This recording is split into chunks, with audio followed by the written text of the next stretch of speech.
ప్రస్తుతం పాస్టర్ గురించి మాట్లాడిన వాళ్ళు లేరు. రకరకాలుగా స్పెక్యులేషన్స్ అయితే బయటికొస్తున్నాయి. ఒక పక్క హత్య అంటున్నారు. ఇంకో పక్క అంటే యాక్సిడెంటే అని అంటున్నారు. కానీ మరి హత్య అయితే చేసిందెవరు అనేది ఇంకా బయటికి తెలియలేదు. కానీ ఖచ్చితంగా ఇది హత్య అని చెప్పేసి హిందూ సామాజిక వర్గం మొత్తం దీనిపైన మాట్లాడుతున్నారు.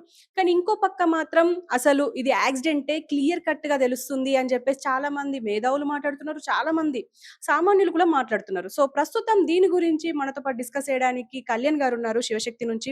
సార్ నమస్తే సార్. నమస్తే అమ్మ. నమస్తే. సార్ మీరు చెప్పండి జనరల్‌గా ఇప్పుడు మనం మాట్లాడుకుంటే ప్రస్తుతం ఇది యాక్సిడెంట్ అని చెప్పేసి చాలా మంది నమ్ముతున్నారు. కానీ పాస్టర్స్ గాని, ఈ క్రిస్టియన్ సమాజం గాని ఖచ్చితంగా ఇది హత్యే అని చెప్పేసి అంటున్నారు. మీరు ఏదనుకుంటున్నారు? ఫస్ట్ ఆఫ్ ఆల్ అంటే జనరల్‌గా అయితే ఖచ్చితంగా ఇది యాక్సిడెంటే అని అంటున్నారు. మరి మీరేమంటారు? ఇది హత్య, యాక్సిడెంట్ కంటే నన్నడిగితే సూసైడ్ అని చెప్పొచ్చు. ప్రవీణ్ పగడాల ఫ్యామిలీ ఇష్యూస్ వల్లనో, లేపోతే ఫైనాన్షియల్ ఇష్యూస్ వల్లనో హైదరాబాద్ నుంచి రాజమండ్రికి సావడానికి ఎళ్ళిండని నేను అనుకుంటున్నా. ఎందుకంటే ఎండాకాలంలో మిట్ట మధ్యాహ్నం 11 గంటలకు హైదరాబాద్‌లో బయలుదేరి, కోదాడలో మందు కొనుక్కొని తాగి, అక్కడే రోడ్డు మీద పడిపోయాడు. రామవరప్పాడు రింగ్ దగ్గర 3 గంటలు పార్క్ కాదండి అది. కోదాడలో మందు తాగి, విజయవాడ రామవరప్పాడు రింగ్ దగ్గర పడిపోయాడు. ఈ మీడియా వాళ్ళేదో కొంచెం సానుభూతి ప్రకటిస్తూ అదేదో పార్క్‌లో పడుకున్నాడని చెప్తే, పార్క్ కాదండి. అది రోడ్డు పక్కన గడ్డి ఉంటది కదా! ఫుట్‌పాత్ ఉంటది కదా! ఫుట్‌పాత్ మీద పడిపోయాడు. పడిపోయి లేచి హెడ్‌లైట్ పగిలిన తర్వాత కూడా అత్యంత ప్రమాదకరమైనటువంటి స్థితిలో మళ్ళీ ఏలూరెళ్లి అక్కడి నుంచి ఓ 50 కిలోమీటర్స్ ఎళ్లి అక్కడ మళ్ళీ మందు కొనుక్కొని, బకాడి రమ్ము కొనుక్కొని అక్కడి నుంచి రాజమండ్రి ఎళ్ళాడంటే, అతనికి తన మీద గాని, తన కుటుంబం మీద గాని ఏమన్నా బాధ్యత ఉందా? లేదు. బాధ్యత ఉన్నోడు ఎవడు అంతటి ఎండలో బయలుదేరడు. బాడీ డీహైడ్రేషన్ అయిపోతది. తాగిపోయిండు. మళ్ళీ తాగింది దిగిన తర్వాత మళ్ళీ తాగాడంటే డీహైడ్రేషన్ అయ్యి చచ్చిపోతారు ఎవడైనా మనిషి. సూసైడ్ చేసుకున్నాడనేటటువంటిది నా బలమైన అభిప్రాయం. సూసైడ్ కాదు అనుకుంటే ఖచ్చితంగా అది యాక్సిడెంట్ అనేటటువంటిది బుర్ర, జ్ఞానం ఉన్న ఎవరైనా చెప్తారు. కానీ ఇప్పుడు మనం మాట్లాడుకుంటే మాత్రం ఆయనకసలు మందే అలవాటు లేదు. ఒక పాస్టర్ పొజిషన్‌లో ఉండి ఆయన మందెలా తీసుకుంటారు? అది ఒకవేళ హిందువులైతే తీసుకుంటారా? అంటే పెద్ద అంటే మఠాల్లో ఉండేవాళ్ళు తీసుకుంటారా? లేకపోతే ఇప్పుడు ఇస్లాంలో ఉన్నవాళ్ళు మౌలాలు తీసుకుంటారా? మీరెలా అలా హ్మ్. అంటున్నారు, ఆరోపిస్తున్నారు అని జెప్పేసి కూడా అంటున్నారు. అయితే ఇప్పుడు ఆ విజువల్స్‌లో ఉన్నది ఇప్పుడు ఆ వీడియోస్ ఏవైతే మనకు బయటకొచ్చాయో, ఆ వీడియోలో ఉన్నది కూడా మ్యానిప్యులేట్ చేసి ఎవరినో తీసుకొచ్చి ఆయన బాడీకి సూట్ అయ్యేటట్టు తీసుకొచ్చి చేపిచ్చారు అనేసి కూడా అంటున్నారు. దీని గురించి మీరేమంటారు? ఫస్ట్ ప్రశ్న అడిగిందేంటంటే, పాస్టర్‌లో ఉన్నటువంటి వ్యక్తి ఎట్లా మందు తాగుతాడు? అదే గదా మీరడిగేది. అవును. సరే, నేను ఎవరైతే ఆ మాట అంటున్నారో పాస్టర్‌లు, ఒక 20 మంది పాస్టర్‌లని తీసుకొని రండి. బ్లడ్ టెస్ట్ చేయిద్దాం. హ్మ్. అందరూ మందాగినోళ్ళే ఉంటారు. 20 మందిని తీసుకురండి. కనీసం 18 మంది మందాగినోళ్ళుంటరు. ఆ ఇద్దరు గూడా డాక్టర్ మానేయమంటే మానేసినోళ్ళే ఉంటారు. ఖచ్చితంగా ఈళ్ళందరూ తాగుబోతులే. 'వీపీ రెడ్డి' మందు తాగుతాడు. 'హనీ జాన్సన్' మందు తాగుతాడు. విజయ్ కుమార్ మందు తాగుతాడు. వాడు 'అజయ్ బాబు' అని ఉంటాడు. వాడు మందు తాగుతాడు. చెగోడి అని ఉంటాడు. వాడు మందు తాగుతాడు. 'జాన్ బాబు' అని ఉంటాడు. వాడు నాకు తెలుసు ప్రత్యక్షంగా ఈళ్ళందరూ మందు తాగుతారని. 'పీటర్ పుట్ట' అని ఉంటాడు. వాడు మందు తాగుతాడు. ఈళ్ళంతా డ్రామాలాడతారు. ఈళ్ళంతా మందు తాగేటోళ్ళే. తాగితే తాగినమని చెప్పుకోండి. పాస్టర్ కాబట్టి మందు తాగడం అనేది చాలా శుద్ధబద్ధం. లేదు, ఓపెన్ ఛాలెంజ్ ఉంటే రమ్మనండి. మనం బ్లడ్ టెస్ట్ చేయిద్దాము. చూద్దాం వాళ్ళ దమ్మేంది, తరిగేంది. First point. అయినా ఇప్పుడు పాస్టర్ ప్రవీణ్ పగడాల మందు తాగలేదంటున్నారు గదా! మీకు ఈ రిపోర్ట్‌లో వచ్చేస్తది అది మందు తాగాడు అనేటటువంటిది. వెంటనే రిపోర్ట్‌లో మన పోస్ట్‌మార్టం రిపోర్ట్‌లో వచ్చేస్తది. రెండో ప్రశ్న ఏమడిగారు? అంటే మ్యానిప్యులేట్ చేసి ఈ వీడియోలు అండ్ అక్కడ పార్క్ దగ్గర కూసున్నది ఇదంతా మ్యానిప్యులేట్ చేశారు అంటున్నారు. అసలు ఇప్పుడు ఫోటోలు మార్ఫింగ్ చేశారు, మ్యానిపులేట్ చేశారు అంటే అర్థం ఉంటది గానీ, వీడియోలను గూడా 3 మినిట్స్ అతను వైన్ షాప్‌లో ఉండి, మందు గొనుక్కొని, బకాడి వైన్ గొనుక్కొని, ఫోన్‌పే డిజిటల్ పేమెంట్ చేసి ఎళ్ళినటువంటి ఫుటేజ్ అది. మీకు ఆ ఫోన్‌పే డీటెయిల్స్ గూడా ఒస్తాయి గదా! ఎవరికి పేమెంట్ జేశాడు? ఎంత పేమెంట్ జేశాడు? పోనీ నాకు తెలిసి పాస్టర్‌లు వాటర్ బాటిల్ కొనుక్కునడానికెళ్ళాడు అని ప్రచారం జేస్తారు. పోనీ వాటర్ బాటిల్ ఎక్కడైనా మామూలుగా కిరాణా కొట్టులో కొనుక్కోవచ్చు గదా! కూల్ డ్రింక్ షాప్‌లో కొనుక్కోవచ్చు. వైన్స్‌లోనే ఎందుకు కొన్నావు అని అడిగే అవకాశం ఉంటది. ఇప్పుడు దానికి క్యాష్ గూడా ఇయ్యలేదు ఈయన. డిజిటల్ పేమెంట్ జేశాడు. రూ. 20 కంటే ఎక్కువ డిజిటల్ పేమెంట్ ఉంటే మందు కొనుక్కున్నట్టే గదా! అది గూడా వచ్చేస్తది గదా! డిజిటల్ పేమెంట్ గూడా పోలీసులు బయట పెడతారు. పోలీస్ వ్యవస్థ చాలా అద్భుతంగా పనిజేస్తున్నది. వాళ్ళు ప్రతి అంశాన్ని చాలా క్షుణ్ణంగా పరిశీలించి, ఒకటికి 2 సార్లు చూసి, ఇది నిజము అని నిర్ధారించుకున్న తర్వాతనే బయటకొచ్చి మాట్లాడుతున్నారు పోలీసు వాళ్ళు. పాస్టర్‌లాగా ఇష్టం వచ్చినట్టు మాట్లాడే పరిస్థితి ఉండదు పోలీస్ డిపార్ట్‌మెంట్‌లో. వాళ్ళు ఏం చెప్పినా రెస్పాన్సిబిలిటీగా, రీజనబుల్‌గా ఉంటది. పాస్టర్‌లంటే నోటికొచ్చినట్టు చిల్లరగాళ్ళు మాట్లాడినట్టు తాగేసొచ్చేసారు అక్కడికి రాజమండ్రి హాస్పిటల్ దగ్గరికి. తాగేసి సికింద్రాబాద్ చర్చి దగ్గరకొచ్చారు. పాస్టర్‌లు మాట్లాడే దాంట్లో ఒక్క దాంట్లో లాజిక్ ఉండదు. అందరూ తాగి మాట్లాడినట్టే అనిపించింది నాకు. సో, పోలీస్ వాళ్ళు అంత అద్భుతంగా ఇన్వెస్టిగేషన్ చేసి ఒక్కొక్క రిపోర్ట్‌ని బయట పెడుతున్నారు. ఈ పోస్ట్‌మార్టం రిపోర్ట్ గూడా త్వరలో వస్తది. వచ్చినప్పుడు అందులో తాగాడు అనేది స్పష్టంగా కనిపిస్తది. దీన్ని మార్ఫింగ్ చేయాల్సిన అవసరం లేదు. కానీ ఇప్పుడు ఒకవేళ అంటే హత్య చేశారు అని అనుకుంటే మాత్రం ఖచ్చితంగా ఆయనను బెదిరించి వైన్ షాప్‌కి పంపించుండొచ్చు. ఇదెందుకు ఆలోచించట్లేదు అందరూ అని జెప్పేసి అంటున్నారు. సో, ఆ పాసిబిలిటీ లేదు అంటారా? బెదిరించి వైన్ షాప్ పోనీ బెదిరించి వైన్ షాప్ ఎప్పుడు పంపించారండి? ఏలూరు దగ్గర వైన్ షాప్ పంపించారు. అసలు బుద్ధుందా ఆళ్ళకి ఆ మాట అనడానికి? వాడు ఆల్రెడీ తాగి రింగ్ రోడ్ దగ్గర పడుకున్నాడు గదా! రామవరపురం రింగ్ దగ్గర విజయవాడలో. 3 గంటలు రోడ్డు పక్కన గడ్డిలో పడుకున్నాడంటే అర్థం ఏంటి? తాగున్నట్టే గదా! మామూలుగా అయితే ఎవడు పడుకోడు గదా! తాగే పడిపోయాడు గదా! పోలీస్ కానిస్టేబుల్ వాసన రాలేదన్నాడు గానీ, బకాడి వైన్ వాసన రాదంట. నాకు ఆల్రెడీ ఫోను జేసి చెప్పారు. ఒక ఇద్దరు ఫోను జేశారు. బకాడి రమ్ అది వాసన రాదన్న స్మెల్ మత్తుంటది గానీ స్మెల్ రాదంట అని చెప్పారు. అంటే తాగి ఆల్రెడీ పడిపోయినోడు మళ్ళీ ఏలూరులో మందు తీసుకున్నాడు. మళ్ళీ బెదిరించాల్సిన అంటే ముందు గూడా బెదిరిచ్చిర్రా? అయితే ఇంకొక అంశం ఇక్కడ. వాళ్ళ ఫ్యామిలీ మెంబర్సు మా ప్రవీణ్ పగడాల తాగి బయటికెళ్ళాడు. ఇంట్లోనే తాగుతాడని వాళ్ళ ఫ్యామిలీ మెంబర్స్ చెప్పారు. హ్మ్. అంటే ఇంట్లోనే తాగేటటువంటి వ్యక్తి తాగనే తాగడు అని పాస్టర్‌లు చెప్పడం అనేది చాలా కామెడీగా ఉంది. తనకి తాగే అలవాటు ఉంది. లేదు మా పాస్టర్‌లు ఎవరు తాగరంటే ఒక 20 మంది పాస్టర్‌లని రమ్మనండి. నా ఖర్చులతో అందరికి బ్లడ్ టెస్ట్ చేపిద్దాం. ఎవడెప్పుడు తాగాడో ఆళ్ళే చెప్తారు. సరే ఇప్పుడు ముఖ్యంగా ఇప్పుడు చూసుకుంటున్నాం. అందరి పేర్లు బయటకు పెడుతున్నారు. అండ్ ఆయన చనిపోయిన మొదటి రోజు నుంచెల్లి చాలా మంది పేర్లు తీసుకొచ్చారు. షమీ హుస్సేన్ గావచ్చు, కరుణాకర్ గారు గావచ్చు, అండ్ చాలా మంది అంటే రాధా రాధా మనోహర్ మనోహర్ దాస్ గారు గావచ్చు. చాలా మంది పేర్లొచ్చినాయి. అంటే వీళ్ళ పేర్లే ఎందుకు తీశారు అనంటే మాత్రం వీళ్ళు డైరెక్ట్‌గా థ్రెటన్ చేశారు అని కూడా అంటున్నారు. మీరు దీని గురించి ఏమంటారు? ఇక్కడ డైరెక్ట్‌గా థ్రెటన్ చేసింది షమీ అనేటటువంటి ముస్లిం వ్యక్తి. హ్మ్.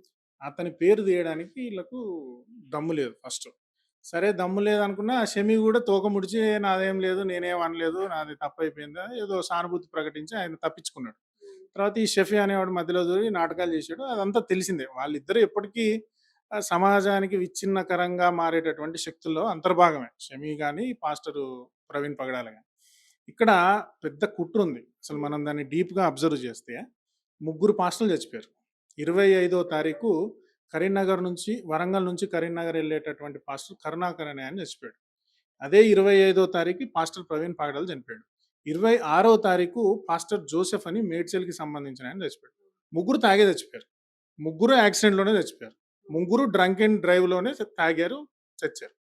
ఇప్పుడు ఈ ఇద్దరు చావు కరీంనగర్‌లో ఒక చావు, వరంగల్ బోర్డర్. వరంగల్‌లో ఒక చావు, హైదరాబాద్‌లో ఒక శవం ఉంది పాస్టర్‌లు. రాజమండ్రిలో ఒకరు. ముగ్గురు తెలంగాణకు సంబంధించినోళ్ళే. కానీ వీళ్ళు రాజమండ్రిలో చనిపోయినటువంటి పాస్టర్ గురించి ఎందుకు గొడవ చేస్తున్నారు? మిగతా ఈ ఇద్దరు పాస్టర్‌ల గురించి ఎందుకు గొడవ చేయట్లేదు? హ్మ్. First point. ఈ ఇద్దరు పాస్టర్‌లు తెలంగాణకు సంబంధించినోళ్ళు. ఇక్కడ గొడవ చేస్తే పోలీసులు తాట తీస్తారని అక్కడ చేస్తున్నారా? అక్కడ పోలీస్ వ్యవస్థ మీద గాని, ప్రభుత్వం మీద గాని ఏదైనా వ్యతిరేకమైనటువంటి పోరాటం చేసి ప్రభుత్వాన్ని టార్గెట్ చేయాలనేటటువంటి కుట్ర దీంట్లో ఏమన్నా దాగుందా? హ్మ్. పోలీస్ వ్యవస్థని టార్గెట్ చేయాలనే కుట్ర దాగుందా? లేకపోతే ఈ శవాన్ని అడ్డం పెట్టుకొని ఈళ్ళిప్పుడు మత మార్పిడి చేస్తుంటారు పాస్టర్‌లు. అసలు వాళ్ళ డ్యూటీయే అది. వాళ్ళే ఓపెన్‌గా చెప్పుకుంటారు. దాన్నేం దాచేదేం లేదు. మత మార్పిడి చేస్తుండ్రు. ఆ మత మార్పిడి చేయడానికి అడ్డంగా ఉన్నదెవరు? మాలాంటి హిందూ సంస్థలు, హిందూ ఆర్గనైజేషన్స్. సో, ఈ శవాన్ని అడ్డం పెట్టుకొని, ఈ హిందూ సంస్థల నాయకుల్ని, ఆర్గనైజేషన్‌ని టార్గెట్ చేసి, సమాజంలో క్రైస్తవ, ముస్లింల మధ్య గొడవలు రేకెత్తిచ్చి, గొడవలు చేస్తే, దానివల్ల వాళ్ళకేమన్నా అడ్వాంటేజ్ వస్తదని చూస్తున్నారా? లేపోతే దేశ విచ్ఛిన్నకర శక్తులు, విదేశీ మిషనరీ శక్తులకు గాని, డీప్ స్టేట్ లాంటి శక్తుల దగ్గర డబ్బులు తీసుకొని, ఈ శవాన్ని అడ్డం పెట్టుకొని గొడవ చేయాలనేటటువంటి ప్రయత్నం చేస్తున్నారా? ప్రభుత్వం మీద వ్యతిరేకంగా చేస్తున్నారా? పోలీస్ వ్యవస్థ మీద వ్యతిరేకంగా చేస్తున్నారా? హిందువుల మీద వ్యతిరేకంగా చేస్తున్నారనేది స్పష్టంగా కనిపిస్తుంది. దాని వెనక ఉన్నటువంటి కుట్ర కోణం ఏంది? ఈ పాస్టర్ అజయ్ బాబుకి ఇంత గొడవ చేయడానికి, ఇంత హడావిడి చేయడానికి ఎవరైనా డబ్బులిచ్చిర్రా? వెనక ఎవరైనా ఉన్నారా? ఏమైనా పొలిటీషియన్స్ ఉన్నారా? విదేశీ మిషనరీ శక్తులున్నాయా? విజయ్ ప్రసాద్ రెడ్డి వెనక విదేశీ శక్తులున్నాయా అనేటటువంటి వ్యవస్థ మీద కూడా పోలీసులు ఇన్వెస్టిగేషన్ చేయాలి. ఎందుకంటే ఈ ఇద్దరు పాస్టర్ శవాల దగ్గర ఏం గొడవ లేదు. వీళ్ళిద్దరూ తాగే యాక్సిడెంట్ అయి చచ్చిపోయారు. ఏం గొడవ లేదు. మరి ఆడి దగ్గరే ఎందుకు గొడవ చేస్తున్నారు? ఆ రాజమండ్రి ప్రాంతము, కాకినాడ ప్రాంతంలోనే ఎందుకు ర్యాలీలు తీస్తున్నారు? ఎందుకు గొడవలు సృష్టించాలని ప్రయత్నం చేస్తున్నారు అనేటటువంటిది డీప్‌గా స్టడీ చేయాల్సిన అవసరం ఉందని నా భావన. అంటే ఇప్పుడు నిజాలు ఎలా తేలాలంటారు? ఇప్పటికి పోస్ట్‌మార్టం ఇంకా బయటికి రాలేదు. అది హాలిడేస్ వల్లనా? లేకపోతే ఇంకా వేరే కారణాల వలన ఇంకా బయటికి రాలేదు. ఇంకా ఫోరెన్సిక్ సంబంధించినవి రావాలి. చాలా రిపోర్ట్స్ రావాలి. ఇన్ ఈ లేట్ అవ్వడం వల్ల ఖచ్చితంగా ఇది హత్యే అని జెప్పేసి అందరూ నమ్ముతున్నారు. సో, దీనికి మీరేం చెప్తారు? ఇప్పుడు నిజాలు ఎలా బయటికి రావాలి అని అడిగావు. ఇదేంటిది? రెట్టివి. దీన్ని పరికరం మైక్. పేరు మైక్ మైక్. కాదు. కాదు ఇది కర్ర అంట నేను. నువ్వు 100 సార్లు చెప్పు మైక్ అని. నేను కర్రే అంట. నువ్వేం చెప్తావు? చెయ్యి పిచ్చోడు అని వెళ్ళిపోతావు. ఇప్పుడు వాడు తాగి చచ్చాడు అనేది పాస్టర్లందరికీ తెలుసు. క్రైస్తవులందరికీ తెలుసు. పోలీస్ వాళ్ళకు తెలుసు. మాలాంటి హిందువులకి తెలుసు. మీకు తెలుసు. మీడియాకు తెలుసు. మీడియాలో అందరికీ తెలుసు. బుర్ర, బుద్ధి, జ్ఞానం ఉన్న ఎవరికైనా తెలుసు. కానీ ఆడు తాగలేదు. ఇది హత్య అంటే ఏం చెప్తాం? ఎన్ని సార్లు చెప్తాం మనం? ఓ 2 సార్లు చెప్తాం. కాదురా బాబు వాడు తాగి చచ్చాడు. కాదు. యాక్సిడెంట్ కాదు. ఇది హత్యే. మాట్లాడేటటువంటి మూర్ఖ శిఖామణులకు మనం ఎన్ని సార్లని ఎక్స్‌ప్లెయిన్ చేస్తాం. వాళ్ళకు విజయ్ ప్రసాద్ రెడ్డి అని ఒక పాస్టర్ ఉంటాడు. మీరు మీ టీవీ ఛానెల్‌లో కూడా 4, 5 అతనికి బైబిల్ మొత్తం తెలుసు. బైబిల్‌లో యేసుక్రీస్తు దేవుడు కాదని ఆయనకు తెలిసినంతగా క్రిస్టియన్‌లో ఏ పాస్టర్‌కి తెలియదు. యేసు దేవుడు కాదని ఆయనకు తెలుసు. యెహోవా ఏమీ పీకలేడు అని ఆయనకు తెలుసు. అసలు క్రైస్తవం అనేటటువంటిది ఓ సిద్ధాంతం లేని మతం అని ఆయన మనస్సాక్షికి బాగా తెలుసు. కానీ క్రైస్తవులను మతం మార్చడానికి డబ్బుల కోసం ఆయన ఇంకా క్రైస్తవ మత ప్రచారం చేస్తూనే ఉన్నాడు. వాడికి తెలివి లేదని కాదు. ఆ పాస్టర్ గాడికి అన్ని అసలు యేసు దేవుడు కాదని బ్రహ్మాండంగా తెలుసు విజయప్రసాద్ రెడ్డి. కానీ యేసే దేవుడు అని ప్రచారం చేస్తాడు. ఎందుకు? దాని వెనక ఒక ఎజెండా ఉంటది. ఫైనాన్షియల్ బ్యాక్‌గ్రౌండ్ ఉంటది. వాళ్ళకు చుట్టూ ఓ 10 మంది ఉంటారు. ఆ 10 మందిని కాపాడుకోవడానికి, డబ్బులు సంపాదించుకోవడానికి అదో వ్యాపారం. ఈ పాస్టర్‌లకు కూడా ఇది హత్య అని ఏ పాస్టర్ అయినా యూట్యూబ్‌లో వీడియో పెడితేనే వ్యూస్ వస్తాయి. ఏ పాస్టర్ అయినా ఇది హత్య కాదు, ఇది యాక్సిడెంటే అని యూట్యూబ్‌లో వీడియో పెడితే వాడికి వ్యూస్ రావు. అదేంటి తిట్టడానికైనా చూస్తారు గదా! తిట్టడానికైనా ఫస్ట్ వీడియో చూస్తారు. మళ్ళీ రెండో వీడియో చూడరు. ఇది మీది హత్య అని ప్రచారం చేసి 20 వీడియోలు పెట్టినా 20 వీడియోలు చూస్తారు. ఓకే. వాళ్ళకు ఈ యూట్యూబ్ ఇన్‌కమ్ మీద, ఈ పబ్లిసిటీ మీద, దీని వెనక కుట్ర చేయాలనే ఆలోచన మీద, హిందువుల్ని టార్గెట్ చేయాలి, సంస్థల్ని టార్గెట్ చేయాలనే ఆలోచన మీద ఉన్న శ్రద్ధ నిజాన్ని ఒప్పుకోవాలి, నిజాన్ని సమాజానికి చెప్పాలి అనేటటువంటిది లేదు వాళ్ళకి. అది వాళ్ళ మెంటాలిటీ. వాళ్ళంతే మూర్ఖులు. అది మూర్ఖుడి మనసును రంజింపజేయలేము అనేటటువంటిది సామెత అది. వాస్తవం. అది మూర్ఖుడు. అంటే ఇప్పుడు ఒకవేళ ఈ రిపోర్ట్‌లు అసలు పారదర్శకంగా రావు అని జెప్పేసి కూడా కొంతమంది వాదన. అంటే కావాలని మ్యానిపులేట్ చేస్తారు. దీంట్లో రాజకీయాలు కూడా అంటే పొలిటీషియన్స్ కూడా ఇన్వాల్వ్ అయ్యున్నారు అని చెప్పేసి వాళ్ళ వాదన. మీరేమంటారు? అసలు ఈడెవడండి నన్నడిగితే? ఈడికి అసలు ఏ సంబంధం లేదు. వాడు పచ్చి తాగుబోతు. మీకు బండి వెళ్ళినటువంటి విధానము, అతని డే ప్లానింగ్ గనక మీరు గమనిస్తే, వాడొక సైకో అని అర్థమైతది. వాడు పొద్దున 11కి మిట్ట మధ్యాహ్నం హైదరాబాద్‌లో ఎర్రటెండలు. అసలు మనం మామూలుగా అట్లా బయటికి పోయిరామని ఎందుకు ఈ ఎండలో సాయంత్రం పోదాం అనుకుంటాం. వాడు ఇక్కడ నుంచి రాజమండ్రికి ఎళ్ళాలని ప్లాన్ చేసుకున్నాడు. ఇంత ఎండలో వాడు కోదాడలో మందు కొనుక్కున్నాడు. రోడ్డు మీద పడిపోయాడు. ఏది విజయవాడ దాటిన తర్వాత రోడ్డు మీద పడిపోయాడు. పడిపోయి 3 గంటలు నిద్రపోయాడు. నిద్రపోయి లేచిన తర్వాత అమ్మో! ఇట్లా అయిపోయిందేంది అసలు ఏం మందు తాగినో నేను. ఇప్పుడన్నా ఇంటికి మంచిగా పోవాలని లేదు. మళ్ళీ ఏలూరులో మందు కొనుక్కున్నాడు. అంటే అదొక సైకో మెంటాలిటీ. అట్లాంటి సైకో మెంటాలిటీ లాంటి ఎదవల్ని టార్గెట్ చేయాలి. వాళ్ళని ఏదో చేయాలి అనే ఆలోచన ఎవడికుండదు. అసలు ఈడెవడో ఎవడికి తెలీదు. మీ యూట్యూబ్ ఛానల్ 2 రోజులు చూపించడం మానేస్తే ఆళ్ళు హడావిడి చేయడం కూడా మానేస్తారు. వాస్తవానికి అంతే. కానీ వీడిని టార్గెట్ చేసి ఈ పాస్టర్ ప్రవీణ్ పగడాలని చంపాలనేటటువంటి ఉద్దేశ్యం అయితే ఎవడికి లేదు. అది పచ్చబద్ధం. దీని వెనక ఏ కుట్ర లేదు. వాడు తాగాడు. వాడు చచ్చిపోవాలని డిసైడ్ అయ్యాడేమో అనేటటువంటి నా అభిప్రాయం. ఎందుకంటే అంత